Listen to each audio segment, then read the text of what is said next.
You have one precious life. How will you make your money work for you? It's time for Sage Money Conversations, where your financial happiness and confidence are always the subject. Here's your host, certified financial planner, Barbara Norman. Hello, and welcome to Sage Money Conversations. I'm your host, Barbara Norman.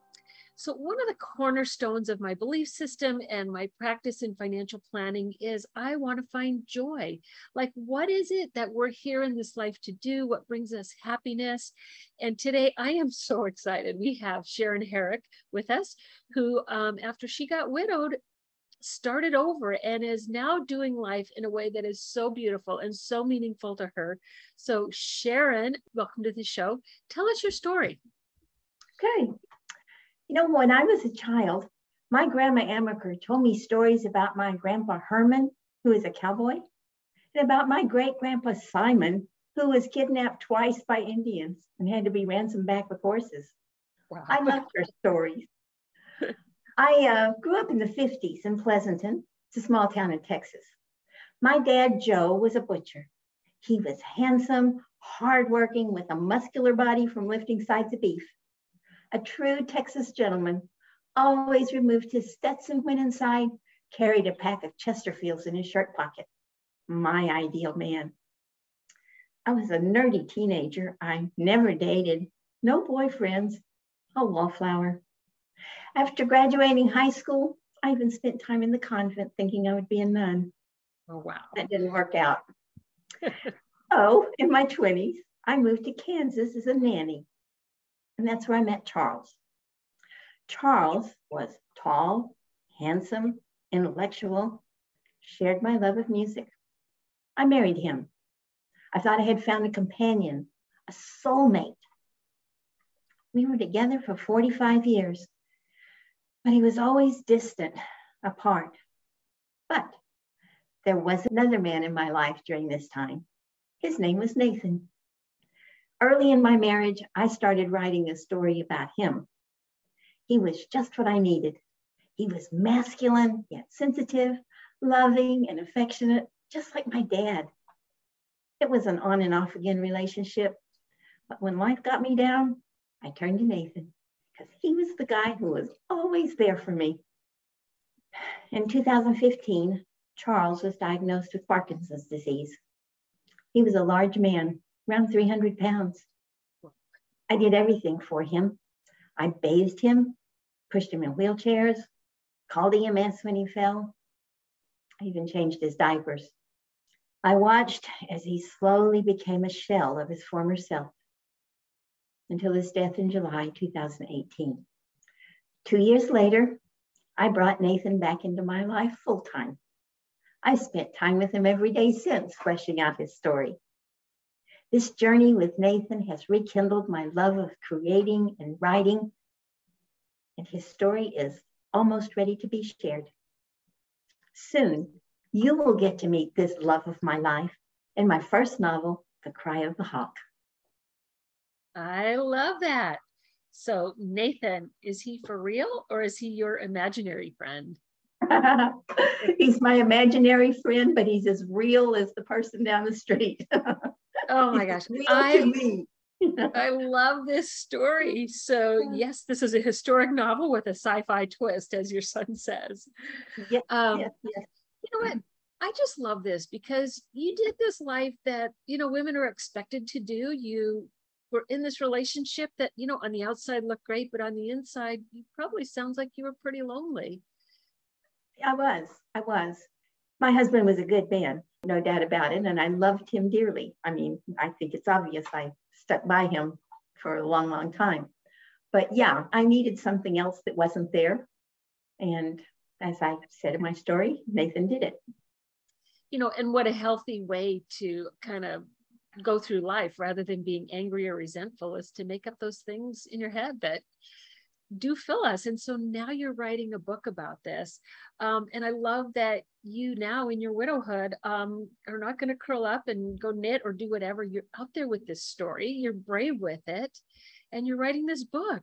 So as you thought about doing this, did you have any roadblocks in the way? Not really. It was one of those things that I really had not considered. I mean, after my husband died and I retired from financial services after 30 years in the business, and I wasn't quite sure what I was going to do next, but my attitude has always been, it'll come to me. I will figure out what it is that I have to do. And so in talking to a friend, I brought up something about this story that had been in my head for 50 years. And she asked, well, why don't you write it down? And I thought, gee, that's a novel idea. No pun intended. Novel. So I started doing it, and the greatest obstacle for me in the beginning was finding or putting aside the time to do it, because it's easy to get involved in something else or have a friend call and we go over here and do that, you know. So this was more just committing myself to this thing. This is what I'm going to do. And at the time, it was simply just a matter of putting the story down, letting it flow.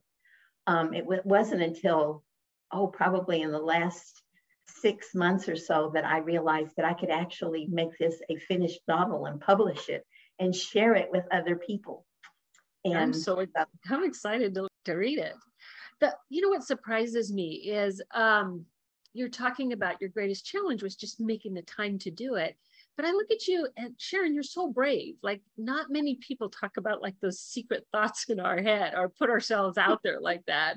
And I think it's great because you loosen up other people to talk about those things that maybe they're afraid of or don't want to talk about. So I love you for that. Well, I guess because I love Nathan so much that I really do want to share Nathan. And so it's, as I said a little bit earlier, he's very real to me, having lived with him for 50 years. And so it's almost cathartic for me to be able to share Nathan. Can you talk more about what Nathan did for you? When I was creating the story all these years, and I do have evidence that I wrote things down starting from way back in my 20s, but it was like a release that Nathan could do things that I couldn't do. And in a sense, Nathan was almost myself, you know? Oh, wow. And so I could make this character have adventures that I couldn't have feelings that I stuffed away, you know. So it was very much, as I said, it's rather cathartic to be able to do that. And as I said at the very end here when I was talking about it, it has rekindled my love of creating writing. I've written a lot that I never did anything with. I took a fiction writing class in college, wrote some short stories. I've written poetry, just never did anything with it. And so this is a new adventure for me. Wow. So you are allowing yourself to be that person that you wanted to be as a younger girl, as a young woman. And finally, after all these decades, you can do it. No, absolutely. It was something that I think was a dream of mine way back when. What do you think held you back from pursuing that dream way back when? Life was busy. I got married, I had children, I had a career. It sort of took the back burner, except for when I really needed it. Then I drift off in my head and you know, escape for a while from whatever it was that I was doing that I didn't really want to do. So I love that. Talk a little bit, if you will, about your support systems, because, you know, getting a novel off the computer is not easy. So who helped you along the way? Well, first of all, I need to credit both my children. My son was a fan from the very beginning when I first started telling him about it. And that was probably long before, years before my husband died. I was telling my son about it, and he got all excited about this sci-fi novel that I was writing and said to me, "Oh, Mom, you've got to write this. You need to do this. This is terrific." And is still my cheerleader. My daughter, who is a graphic designer, is also an editor. And so right now she is editing this novel for me and has been extremely supportive. And even though it's daunting when she's come back and told me that I have to rewrite parts of it, it's because she really wants me to have a quality novel, And then I've had friends, I've shared bits and pieces of this with lots of friends, and I've gotten lots of positive feedback and encouragement that I should keep doing it. So that's helped, especially when I get discouraged and it's not quite turning out the way I think I want it to be. It's great to hear somebody else say, no, you should do that. This is really good.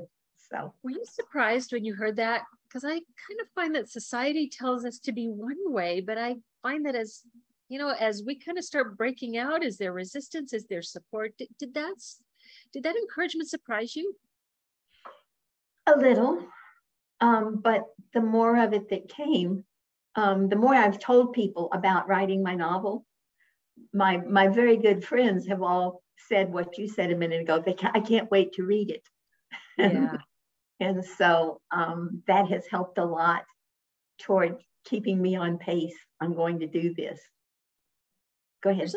There's other challenges in writing a book. Like, how do you get this published? Where do you even start with? Like, is there a format that this is written in? How do you do this? I'm intrigued. It's funny that you asked that, because when I started writing for real, this is going to be something that I do. I started looking about how you write a book. What do you do? I started looking for publishers and realized that this is a major operation. Up until that time, this was just fun. And once I started looking at publishing, it became a job. But I have looked at self-publishing, which is probably the route that I will go. It's the least expensive up front, not necessarily the most revenue producing. If a regular publishing company bought the book from me, I would get an advance and I would get all the residuals and all of that. But it's hard to find a publisher that'll do that anymore. There used to be lots and lots of small publishing companies. They've all kind of been bought up and consolidated with these larger firms. So I looked at self-publishing, since my daughter is a graphic designer. She can format the book for me and do the cover art and all that kind of thing. So I have some built-in support system here that a lot of people might not have who are venturing out into something like this. But I have another person who's offered to do marketing for me.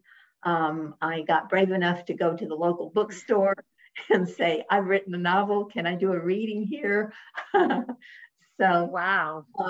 Each step that I take emboldens me a little bit more to take the next step. And so it has been a journey, and it continues to be a journey.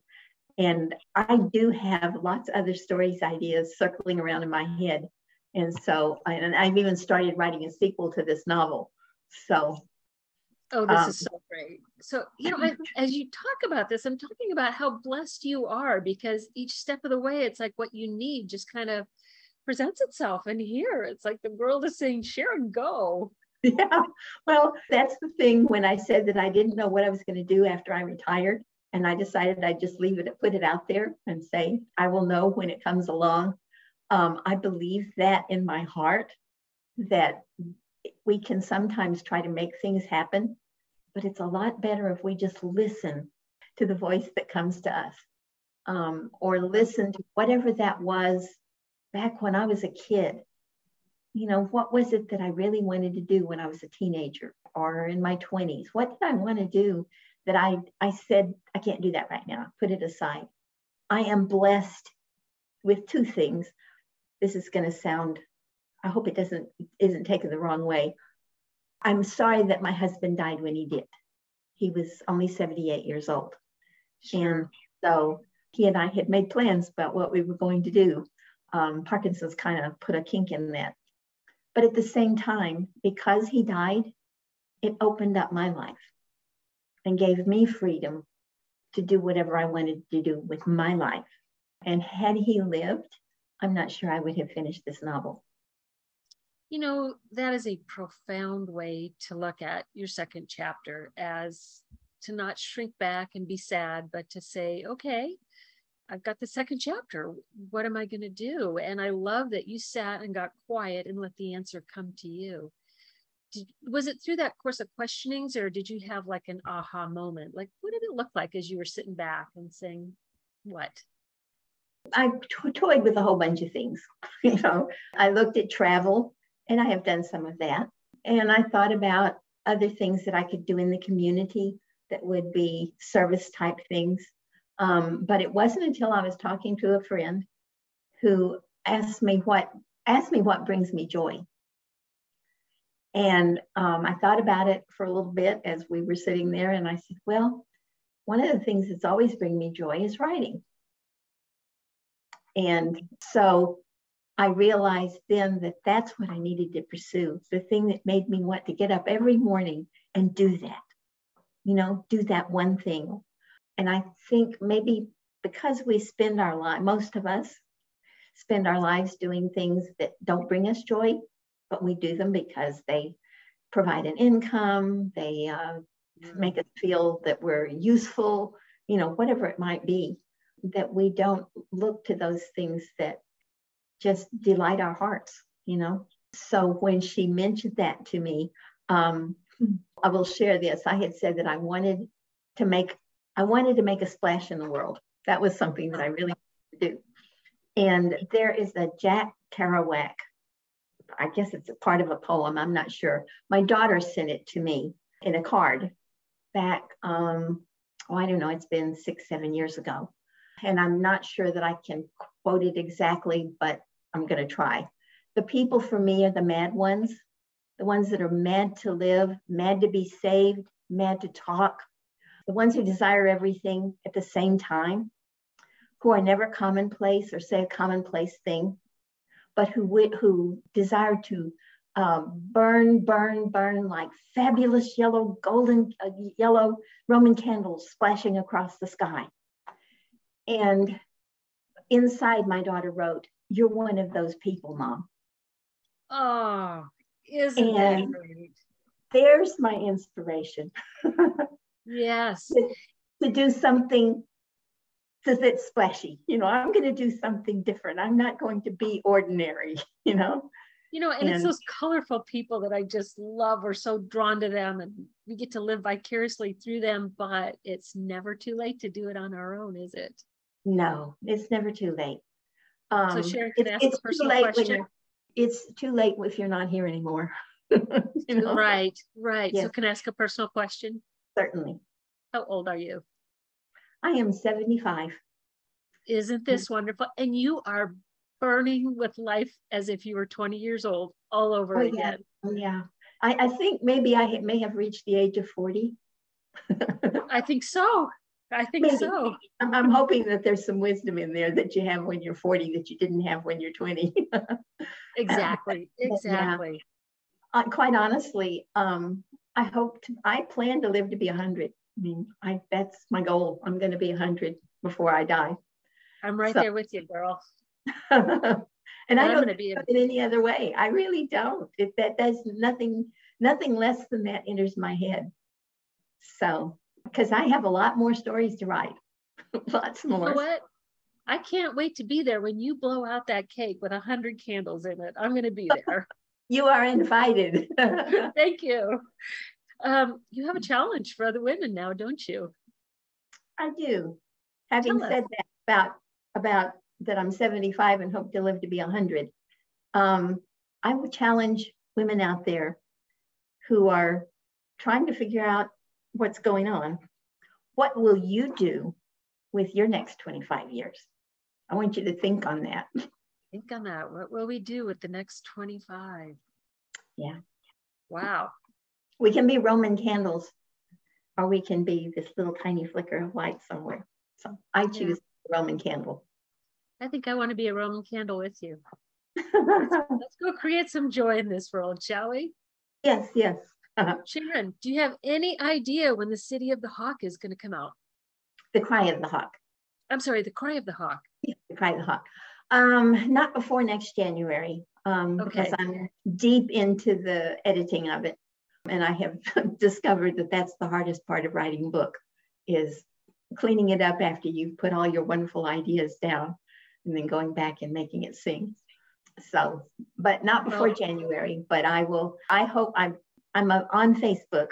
And so I've already announced on Facebook that I've finished the first draft. And so I intend to keep posting on Facebook the progress that I'm making. Okay, so how do we find you on Facebook? Just under my name, Sharon Herrick. Spell it for us.